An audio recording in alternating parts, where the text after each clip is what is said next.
बात पश्चिम बंगाल की, जहां हिंसा की आग ने 8 लोगों की जान ले ली। हिंसा की इस घटना के बाद सूबे में कानून व्यवस्था को लेकर गंभीर सवाल उठ रहे हैं। विपक्ष ममता सरकार को कटघरे में खड़ा कर रहा है। इस बीच मामले की जांच के लिए फॉरेंसिक टीम भी मौके पर पहुंची है।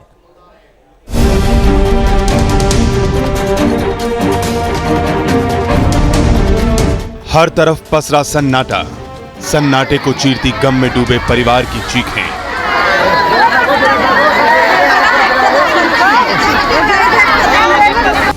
घर की दीवारों से लेकर कमरे तक आगजनी और बमबाजी के निशान, और चप्पे चप्पे पर तैनात पुलिस के जवान। तस्वीरें पश्चिम बंगाल के वीरभूम जिले में हुए खूनी संघर्ष की तस्दीक कर रही हैं। न्यूज नेशन की टीम हिंसा के बाद हालात का जायजा लेने वीरभूम के बागुटी गांव पहुंची तो ग्राउंड जीरो पर हालात सहमा देने वाले दिखाई दिए।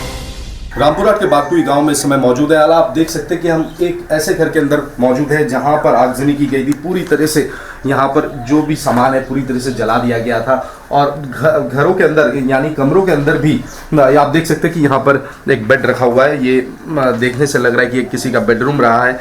यहां भी आगजनी की गई थी। यहां पर आप सीढ़ी से अगर ऊपर के फ्लोर पे जाना चाहे तो वहां भी पूरी तरह से आगजनी की गई थी। हिंसा के बाद डरे सहमे लोग गांव से पलायन कर गए। न्यूज नेशन की टीम को वहां हर घर में ताला लटका मिला। गांव में इस समय पलायन का चित्र देखने को मिला, और एक लौता परिवार इस समय अभी भी बागुई गांव में मौजूद है। वो अपना घर छोड़कर नहीं गए हैं। हमारे साथ यहाँ पर मौजूद है। आपका नाम बताएं। इतना जी, ये बताएं कि परसों जब घटना हुई थी आप लोग कहाँ थे?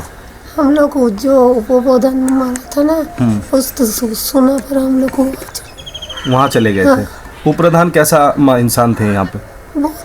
बहुत भला था, बहुत अच्छा था। गांव में चप्पे चप्पे पर पुलिस के जवान तैनात हैं ताकि फिर से लोगों के भरोसे को जीता जा सके।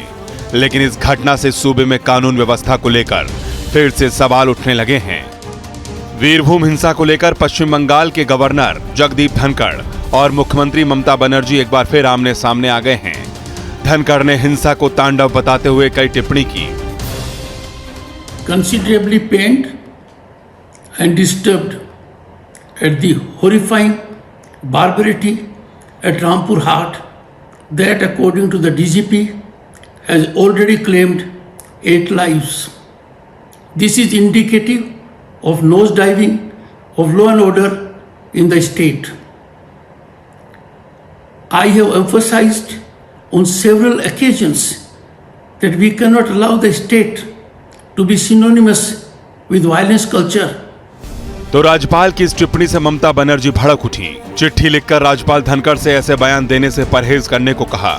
ममता ने चिट्ठी में लिखा, यह बहुत दुख की बात है कि आपने 21 मार्च को रामपुर हाट में हुई घटना जिसमें कई लोगों की जान गई, उसे राज्य की कानून व्यवस्था पर व्यापक और अनावश्यक टिप्पणी करने के लिए चुना। आपके बयानों में अन्य राजनीतिक दलों का समर्थन करने वाला राजनीतिक अंदाज है, और लगता है कि ये बंगाल सरकार को धमकाने की कोशिश है। वहीं विपक्ष भी ममता बनर्जी पर हमलावर बना हुआ है। बीजेपी नेता कानून व्यवस्था को लेकर ममता सरकार को घेर रहे हैं। ममता बनर्जी बोतल से भूत तो निकाल दी, अब वो भूत बोतल में डालने का कला उनके पास नहीं है। आज लॉ एंड ऑर्डर एडमिनिस्ट्रेशन जिनको संभालने का दायित्व एडमिनिस्ट्रेशन को, लॉ एंड ऑर्डर को अपना नौकर बना दिया। पश्चिम बंगाल में जिस तरह से विपक्ष के लोगों को मारा जाता है, और अभी तो ऐसी परिस्थिति हो गई कि विपक्ष को मारते मारते ये तो थक गए हैं, अभी अपने लोगों को ही एक दूसरे को मारते हैं। हिंसा की इस घटना ने पूरे देश को झकझोर कर रख दिया है। दरअसल वीरभूम जिले के बड़साल ग्राम पंचायत के उप प्रधान और टीएमसी नेता भादू शेख की सोमवार शाम कुछ अज्ञात लोगों ने गोली मारकर हत्या कर दी थी। भादू शेख के मर्डर के बाद हिंसा भड़क उठी और भीड़ ने 8 लोगों की हत्या कर दी, जिसमें महिलाएं और बच्चे शामिल हैं। मरने वाले लोगों के घरों में आग लगा दी गई। पुलिस ने इस मामले में 11 लोगों को गिरफ्तार किया है और मामले की जांच के लिए एक SIT का गठन भी किया है। Team news nation.